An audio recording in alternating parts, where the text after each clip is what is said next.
പൊതുഞായറാഴ്ചയ്ക്ക് ശേഷമുള്ള മൂന്നാമത്തെ ഞായറാഴ്ചയാണ് നാം ഇന്ന് ദേവാലയത്തിൽ വിശുദ്ധ കുർബാനയ്ക്കായിട്ട് കൂടി വന്നിരിക്കുന്നത്. ഇന്ന് വായിച്ചതായ വേദഭാഗം വളരെ ശ്രദ്ധേയമാണ്. ഉയർത്തെഴുന്നേറ്റവനായ കർത്താവ് തൻ്റെ ശിഷ്യന്മാരിൽ 2 പേർക്ക് പ്രത്യക്ഷനായ സംഭവമാണ്.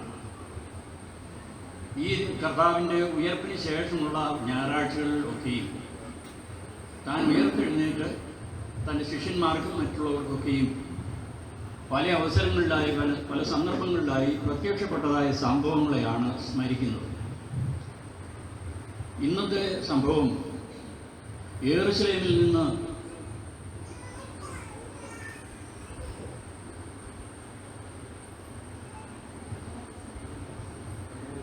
നിങ്ങളെ സഹായിക്കേണ്ട അവസ്ഥയിലെത്തിയിരിക്കുകയാണ്. യെരുശലേമിൽ നിന്ന് എമ്മൗസിലേക്ക് 2 പേര് യാത്ര ചെയ്യുന്നു. യാത്രാവേളയിൽ അവരുടെ സംസാര വിഷയം കർത്താവായ യേശു മിശിഹ യഹൂദന്മാരാൽ ക്രൂശിക്കപ്പെട്ടു ആ സംഭവത്തെപ്പറ്റി അവർ വളരെ ദുഃഖത്തോടുകൂടെ സംസാരിച്ചും തർക്കിച്ചും ഒക്കെ കൊണ്ട് യാത്ര ചെയ്യുമ്പോൾ കർത്താവ് ഉയർത്തെഴുന്നേറ്റവനായ കർത്താവ് അവരോട് ചേർന്ന് യാത്ര ചെയ്യുന്നു. ഇത് തങ്ങളുടെ ഗുരുവാണ് കൂടെയുള്ളത് എന്ന് അവർക്ക് മനസ്സിലാക്കാൻ കഴിഞ്ഞില്ല. അവരുടെ കണ്ണുകൾ മൂടപ്പെട്ടു. അതുകൊണ്ട് കർത്താവാണെന്ന് തിരിച്ചറിയാതെ അവർ ഈ അപരിചിതനായ സഹയാത്രികനോട് സംസാരിക്കുകയാണ്. കർത്താവ് ചോദിച്ചു, നിങ്ങൾ എന്താണ് പറയുന്നത്? നീ മാത്രം ഇതൊന്നും അറിഞ്ഞില്ലേ? ഈ നാട്ടിൽ സംഭവിച്ചത് നസറായനായ യേശു നമ്മുടെ വർഗത്തിൻ്റെ രക്ഷകനാണെന്ന്, മെശിഹായാണെന്ന് ഞങ്ങൾ പ്രതീക്ഷിച്ചിരുന്നു. അവൻ ചെയ്ത അത്ഭുതങ്ങളും അടയാളങ്ങളുമൊക്കെ അതിന് സാക്ഷിയാണ്. എന്നാൽ യഹൂദ മഹാപുരോഹിതന്മാരും പ്രമാണിമാരും ചേർന്ന് ചതിവിൽ അവനെ ക്രൂശിച്ചു. ഇന്ന് 3 ദിവസമായി. എന്നാൽ അതിലും അത്ഭുതപ്പെടുന്ന സംഭവം, ഇന്ന് ചില സ്ത്രീകൾ അവൻ്റെ കബറിടത്തിങ്കൽ ചെന്നപ്പോൾ കബറ് തുറന്നു കിടക്കുന്നതായും മൃതദേഹം അവിടെ ഇല്ലാത്തതാ എന്നും കണ്ടു മനസ്സിലാക്കി. അവരോട് മാലാഖ അറിയിച്ചു, ഇവിടെ അടക്കപ്പെട്ട യേശു ഉയർത്തെഴുന്നേറ്റു, അവൻ യെരുശലേമിലേക്ക് പോയിരിക്കുന്നു എന്ന്.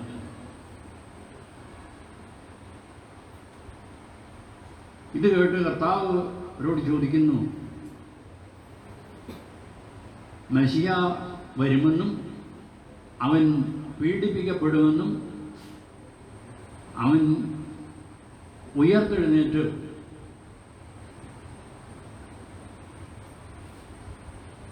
വരുമേ എന്നും പറഞ്ഞിട്ടുള്ളത് നിങ്ങൾ വായിച്ചിട്ടില്ലേ? യെശയ്യാ പ്രവാചകന്റെ പുസ്തകം ഉദ്ധരിച്ചുകൊണ്ട് അവരോട് സംസാരിക്കും. മാത്രമല്ല, മശിഹായെപ്പറ്റി കൂടുതലായുള്ള പ്രവചനങ്ങൾ ഓരോന്നും എടുത്തു കാട്ടി നസറായനായ യേശു ഇവർ പ്രതീക്ഷിച്ചിരുന്ന ആ മെശിഹ തന്നെ ആയിരുന്നു എന്നവരെ ബോധ്യം വരുത്തുകയും ചെയ്തു. സന്ധ്യാകാറായപ്പോൾ അവൻ മുമ്പോട്ട് നടക്കുവാൻ തുടങ്ങിയപ്പോൾ ഈ ശിഷ്യന്മാർ, രാത്രിയായല്ലോ, ഇനി ഞങ്ങളോടുകൂടെ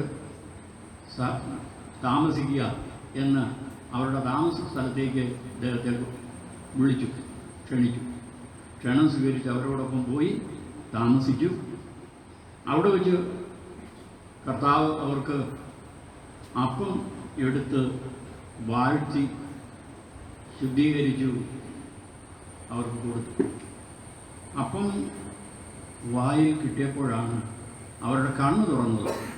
അവരോടുകൂടി ഇത്രയും നേരം സംസാരിക്കുകയും ഇപ്പോൾ അപ്പം കൊടുക്കുകയും ചെയ്തിരിക്കുന്നത് നസറായനായ യേശു തന്നെയാണെന്നുള്ളത് അവർക്ക് ബോധ്യപ്പെട്ടു. അവൻ ഉയർത്തെഴുന്നേറ്റുവെന്നും ഉയർത്തെഴുന്നേറ്റവനായ കർത്താവാണ് തങ്ങൾക്ക് ഈ വാഴ്ത്തിയ അപ്പം നൽകിയതെന്നും മനസ്സിലാക്കി.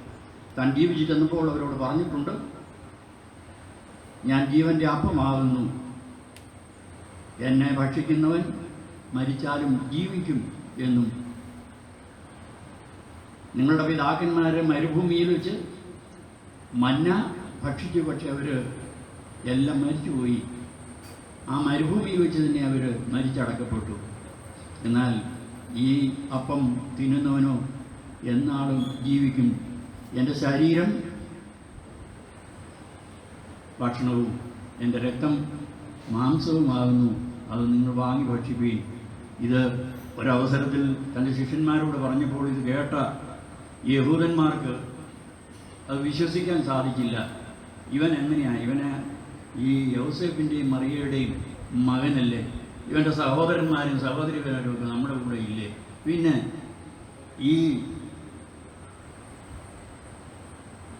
ഇവൻ എങ്ങനെ അവൻ്റെ ശരീരം നമുക്ക് ഭക്ഷണമായിട്ട് തരും എന്ന് പറഞ്ഞ് അവനിൽ ആശങ്കയുണ്ടായി. എന്ന് മാത്രമല്ല, അവർ ചിലരെല്ലാം പിരിഞ്ഞുപോയി. ഇതോടുകൂടെ ആ ശിഷ്യത്വം 12 ശിഷ്യന്മാർ അല്ല, അനേകം ശിഷ്യന്മാരുണ്ടായിരുന്നു. ഇത് കേട്ട പലരും കർത്താവിൽ നിന്ന് അകന്നു പോവുകയായിരുന്നു. കർത്താവ് അവരോട് ഇത് വെറും ആലങ്കാരികമായിട്ട് പറഞ്ഞതാണ് എന്ന് പറയുകയായിരുന്നെങ്കിൽ അവർ തിരിച്ചു നിന്നേ. ഇന്ന് പല ക്രിസ്തീയ സഭകളിൽ തന്നെ ചിലർ വ്യാഖ്യാനിക്കുന്നത് ഇതെൻ്റെ ശരീരമാകുന്നു, ഇതെൻ്റെ രക്തമാകുന്നു എന്ന് കർത്താവ് പറഞ്ഞത് ഒരു ആലങ്കാരികമായ പ്രസ്താവന മാത്രമാണ് എന്നൊക്കെയുള്ള വിശദീകരണങ്ങൾ, വ്യാഖ്യാനങ്ങൾ ഇന്ന് ധാരാളമുണ്ട്. എന്നാൽ അങ്ങനെ ആയിരുന്നെങ്കിൽ തീർച്ചയായും കർത്താവ് അവരെ തിരുത്തുമായിരുന്നു, അവരങ്ങനെ വിട്ടുപോകാതെ അവരെ നിലനിർത്തുമായിരുന്നു. എന്ന് മാത്രമല്ല, ഇവർ പോയി കഴിഞ്ഞപ്പോൾ ബാക്കി ഉണ്ടായിരുന്ന ശിഷ്യന്മാരോട് ഒരു ചോദ്യം ചോദിക്കുന്നുണ്ട്, നിങ്ങൾക്കും പോകുവാൻ താല്പര്യമുണ്ടോ? അവർ വിട്ടുപോയതുപോലെ നിങ്ങൾക്കും പോകുവാൻ താല്പര്യമുണ്ടോ? അതുകൊണ്ട് പിതാക്കന്മാരെ നമ്മെ പഠിപ്പിക്കുന്നത് വിശുദ്ധ കുർബാനയിൽ നാം പട്ടക്കാരൻ വാഴ്ത്തുന്നതായ അപ്പവും വീഞ്ഞും കർത്താവിൻ്റെ തിരുശരീര രക്തങ്ങളായി, അതിൻ്റെ ഒരു പ്രതീകമല്ല, അതിൻ്റെ ഒരു ആലങ്കാരിക വ്യാഖ്യാനം എന്നുള്ള നിലയിലല്ല, പിന്നെയോ സത്യമായിട്ടും യഥാർത്ഥമായിട്ടും കർത്താവിൻ്റെ തിരുശരീരവും തിരുരക്തവുമായി തീരുന്നു. അത് അനുഭവിക്കേണ്ടത് ഓരോ വിശ്വാസികളുടെയും ഉത്തരവാദിത്വമാണ്. നിത്യജീവൻ്റെ അനുഭവത്തിലേക്ക് കടന്നു വരുന്നതിന് ഈ ജീവൻ്റെ അപ്പം നമുക്ക് സഹായകമാകും. ആയതുകൊണ്ട് ആ ഒരു വിശ്വാസത്തോടുകൂടെ വായിൽ വെച്ച് തരുന്നത് വെറും ഗോതമ്പപ്പമല്ല, വെറും മീനല്ല, പിന്നെയോ കർത്താവിൻ്റെ തിരുശരീര രക്തങ്ങളാണ് എന്ന് നാം അറിഞ്ഞിരിക്കണം. അപ്പവും വീഞ്ഞും എന്ന് പിന്നെ അതിന് പേരില്ല. ചിലപ്പം ചില കൊച്ചു കുട്ടികൾക്ക് കുർബാന കൊടുക്കാനായിട്ട് അപ്പം കൊടുത്താൽ ഇറക്കില്ല, അവർക്ക് കാസായിൽ നിന്ന് കൊടുക്കും. പക്ഷേ ചില അമ്മമാർ വന്ന് പറയുന്നത്, 2 ആഴ്ച മുമ്പ് ഒരമ്മ വന്ന് പറഞ്ഞു കൊച്ചിന് വീഞ്ഞ് കൊടുത്താൽ മതിയെന്ന്. ഞങ്ങൾ വീഞ്ഞ് അവിടെ കുപ്പിയിലായിരിക്കുന്നത്, കാസായിലുള്ളത് കർത്താവിൻ്റെ തിരുരക്തമാണ്. അങ്ങനെ വേണം നമ്മൾ കരുതാനും കുഞ്ഞുങ്ങളെ പഠിപ്പിക്കാനും. ആ തിരുശരീര രക്തങ്ങളാകുന്നു. അതുകൊണ്ട് ആ തിരുശരീര രക്തങ്ങളുടെ അനുഭവത്തിലൂടെ നിത്യജീവനിലേക്ക് കർത്താവായ യേശു മിശിഹായുടെ ക്രൂശിലുള്ള മരണത്തിൻ്റെ തുടർച്ചയാണ് ഓരോ വിശുദ്ധ കുർബാനയും. അതിൻ്റെ ഓർമ്മയെന്ന് മാത്രം പറഞ്ഞാലാവില്ല, അതിൻ്റെ തുടർച്ചയാവുന്നു. അതുകൊണ്ട് കാൽവരിയിൽ ചിന്തപ്പെട്ടതായ രക്തം, അവൻ സഭയ്ക്ക് വേണ്ടി നൽകിയതായ ആ രക്തം ആണ് ഇന്ന് വിശുദ്ധ കുർബാനയിലൂടെ വിശ്വാസിയിലേക്ക് എഴുന്നള്ളുന്നത് എന്ന് മനസ്സിലാക്കണം. ഇപ്പോഴ് അച്ഛനെ കൊണ്ട് പ്രസംഗിപ്പിക്കാതെ ഞാൻ തന്നെ ഇവിടെ നിൽക്കുന്നതിൻ്റെ കാരണം വായിച്ച കൽപ്പന കേട്ടതുകൊണ്ടാണ്. കഴിഞ്ഞ 3 വർഷമായിട്ട് നമ്മുടെ വികാരിയായിരുന്ന സേവനമനുഷ്ഠിച്ച അച്ഛൻ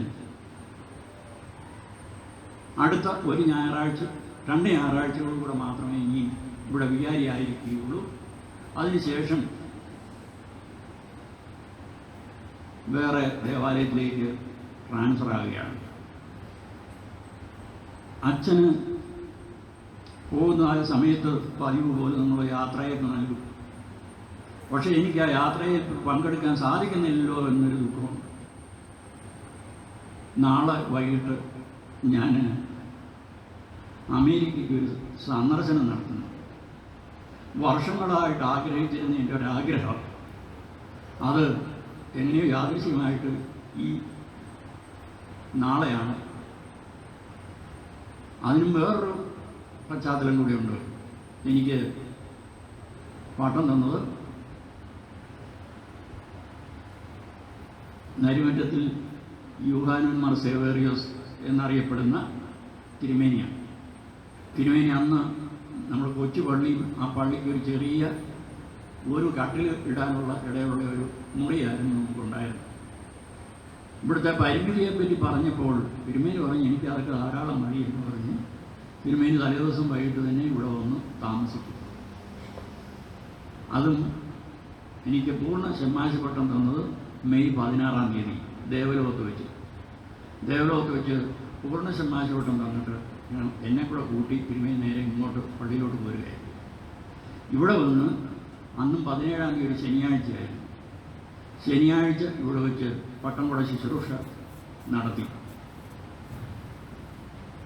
എന്നാൽ അതോടൊപ്പം തന്നെ വേറൊരു യാദൃശ്ചിക വസ്തുതയുണ്ട്. ഇതിൻ്റെ 15 വർഷം കഴിഞ്ഞപ്പോൾ മെയ് 16-ന് ഷമ്മാശപട്ടം തന്നു. 1975 1990 മെയ് മാസം 16-ാം തീയതി തിരുമേനി കാലം ചെയ്തു. പിറ്റേ ദിവസം മെയ് 17-ാം തീയതി തിരുമേനിയുടെ കബറടക്ക ശുശ്രൂഷ നടത്തി. അപ്പോൾ മെയ് 15-ഉം 16-ഉം എൻ്റെ ജീവിതത്തിൽ തിരുമേനി വട്ടം തന്നതിൻ്റെ സ്മരണകളാണുള്ളതെങ്കിൽ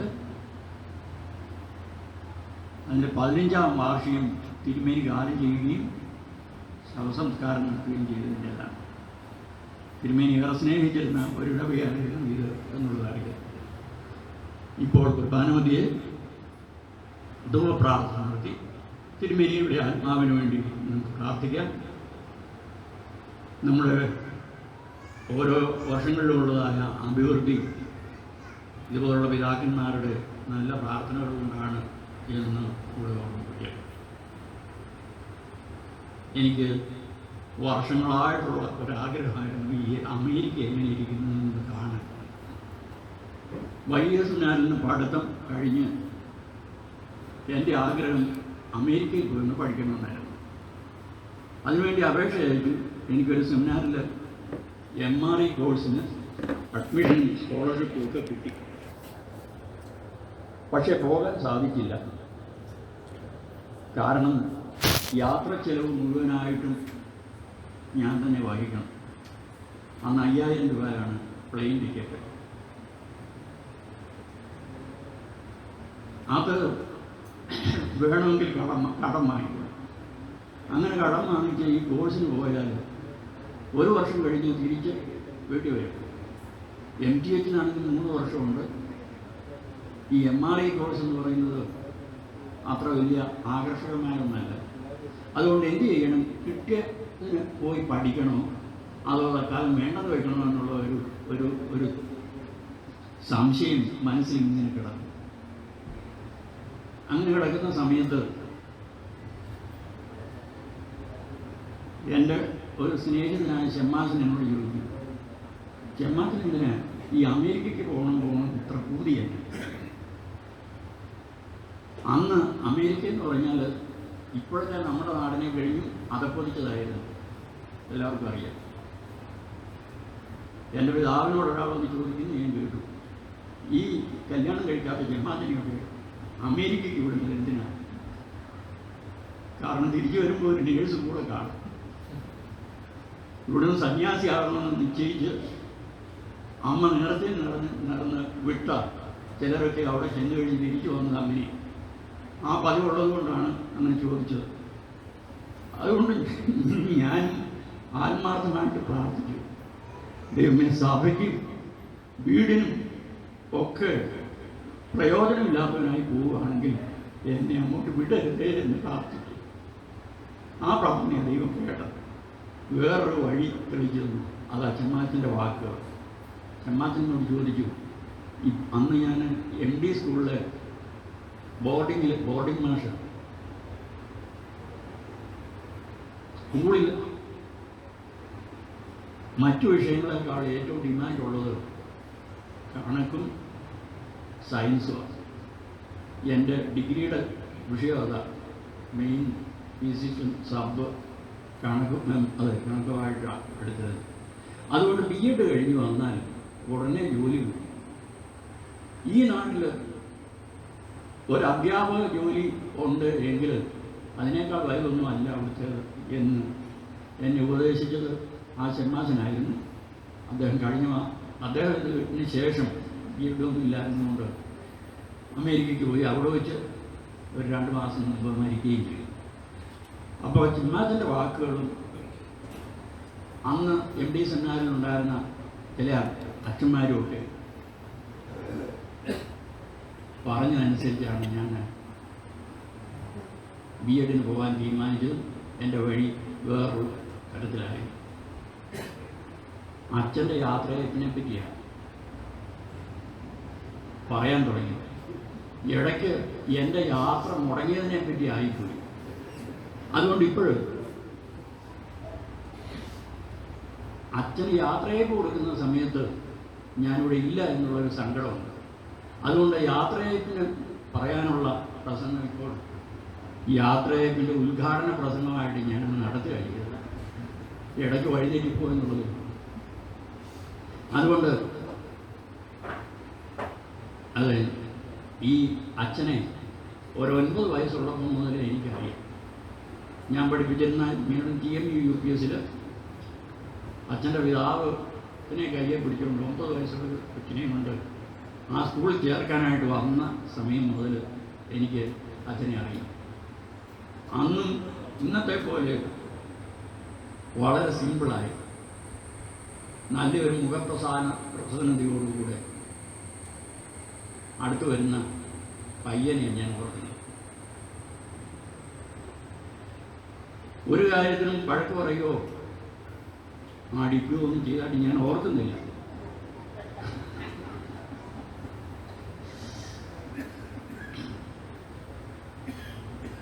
അച്ഛൻ്റെ അന്നുണ്ടായിരുന്ന ആ സ്വഭാവം തന്നെ തുടർന്നും വികസിച്ച് നല്ലൊരു വൈദ്യനായി ശുശ്രൂഷ ചെയ്യാൻ തക്കവണ്ണം ഇടയായി എന്ന് നിങ്ങളുടെ മുമ്പിൽ ഞാൻ പറയേണ്ട ആവശ്യമൊന്നുമില്ല. നമുക്കെല്ലാം അറിയാം. നല്ല ഭക്തിയുള്ള ആരാധന, അതിൽ കൃത്രിമങ്ങളോ ഒന്നും ഇല്ല. വളരെ സൗമ്യമായ, വളരെ നയമുള്ള ശബ്ദത്തിൽ അദ്ദേഹം വിശുദ്ധ കുർബാന അർപ്പിക്കുന്നു. എന്ന് മാത്രമല്ല, എന്നോട് വളരെ സ്നേഹം ആ ഒരു ശിഷ്യൻ എന്നുള്ള നിലയിൽ വളരെ സ്നേഹവും ആദരവും ഒക്കെ എന്നോട് കാണിച്ചിട്ടുണ്ടെന്നുള്ളതും പ്രത്യേകം സ്മരിക്കുന്നു. വല്ലപ്പോഴും വിശുദ്ധ കുർബാന അർപ്പിക്കുന്നതിന് വേണ്ടി അവസരങ്ങൾ തരികയും എനിക്ക് വണ്ടിയില്ലെങ്കിൽ വീട്ടിൽ കൊണ്ട് ആക്കുകയൊക്കെ ചെയ്യുക എന്ന് പറയുന്നത് വലിയൊരു ത്യാഗം. അതെല്ലാം നിർവഹിച്ചത് ബഹുമാനപ്പെട്ട അച്ഛനാണ്. അച്ഛൻ ഇവിടുന്ന് പള്ളിയോട് തുടങ്ങുന്നത് കൊണ്ട് ട്രാൻസ്ഫർ കൊടുക്കരുത് എന്ന് തിരുമേനിയോട് നേരിട്ട് നമ്മൾ പരസ്യമായിട്ട് ആവശ്യപ്പെട്ടതാണ്. അങ്ങനെ ചെയ്യുമെന്നുള്ള പ്രതീക്ഷയായിരുന്നു. പെട്ടെന്നാണ് ഇങ്ങനെയൊരു കൽപ്പന കാണുവാനിടയായത്. അച്ഛൻ വരുന്നത് കുറ്റിക്കൽ സെൻറ് തോമസ് പള്ളി, സൗത്ത് വാമ്പാടി സെൻറ് തോമസ് പള്ളിയിലേക്ക്. എനിക്ക് കുറച്ചുകൂടി അടുത്ത പള്ളിയാണ്. അതുകൊണ്ട് അച്ഛനവിടെ വികാരിയായി ചാറി എടുക്കുന്നത് കൊണ്ട് ഇനിയും വല്ലപ്പോഴൊക്കെ ഞാൻ അങ്ങോട്ട് വരും. അച്ഛനെ മാറ്റി നിർത്തിയില്ലെന്ന് കുർബാനയില്ല. ഞാൻ ഇവിടെ ചൊല്ലിക്കൊണ്ടിരിക്കുന്ന സമയത്തൊക്കെയും അച്ഛൻ വളരെ കരുതലോടെയാണ്. ഫുട്ബോൾ കളിക്കുമ്പോൾ ഗോളി പന്ത് പിടിക്കാൻ നിൽക്കുന്നത് പോലെയാണ് ഞാൻ കുർബാനയിലാണെങ്കിൽ അച്ഛൻ നിൽക്കുന്നത്. എവിടെയെങ്കിലും മറവിയും കുഴപ്പമൊക്കെ വരുമെന്നുള്ളത് അറിയാം. അതുകൊണ്ട് വളരെ ശ്രദ്ധയോടെ നിന്ന് എവിടെയെങ്കിലും തെറ്റിപ്പോകുന്നുണ്ടെങ്കിൽ അന്നേരെ ചാടി ഇടപെട്ട് നേരെയാക്കുന്ന സഹായമാണ് ചെയ്തുകൊണ്ടിരുന്നത്. അതുകൊണ്ട് എല്ലാ ആശംസകളും നേരുന്നു. ഇനിയും പോകുന്ന പള്ളിയിൽ ഇവിടെ ചെയ്തതിനേക്കാൾ കൂടുതലായിട്ട് പ്രവർത്തിക്കുവാൻ അവസരമുള്ള ഒരു ദേവാലയമാണ്. അവിടെ ഭംഗിയായിട്ട് പ്രവർത്തിക്കുവാൻ ഇടയായിത്തീരട്ടെ, ദൈവം സഹായിക്കട്ടെ എന്ന് ആത്മാർത്ഥമായിട്ട് പ്രാർത്ഥിച്ചുകൊണ്ട് യാത്രയയപ്പ് യോഗങ്ങളുടെ ഉദ്ഘാടനം ആരുടെ അനുവാദം കൂടാതെ തന്നെ ഞാൻ നിർവഹിക്കുന്നു. ദൈവം അച്ഛനെയും കുടുംബത്തെയും അനുഗ്രഹിക്കട്ടെ.